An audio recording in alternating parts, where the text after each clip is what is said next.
I'm Jane Gordy. I'm a head teacher of a school for dyslexic pupils. Most of the children have come here because they failed in mainstream. Unfortunately, a lot of children fail because they're behind to start with and their self-esteem becomes very low because they're playing a sort of catch-up game all the time. It's not just about not being able to read. There's a lot more complexities in it. A lot of children could be dyspraxic, they can be dyscalculic, having problems with numbers and problems with sequencing. A lot of them have problems with concentration, which is a bit of a vicious circle because if they don't concentrate then they can't learn in the classroom. Some have sensory issues and find working in a say fairly noisy environment very difficult. I guess when I first found out I was dyslexia, it was kind of surprising, I guess.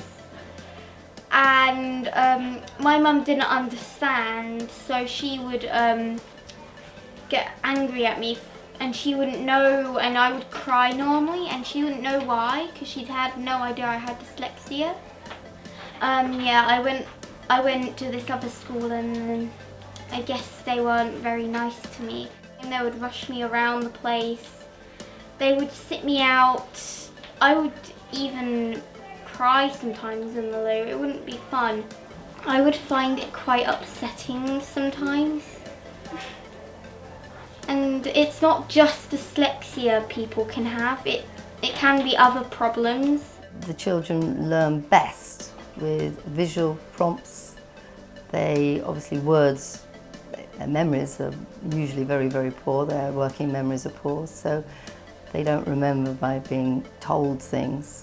They learn with very much activities through drama, through playing the different parts of the people they're learning about. Things that make me learn are coloury stuff, and if it's got pictures in it. If it's just a grey piece of writing or something, I won't get it.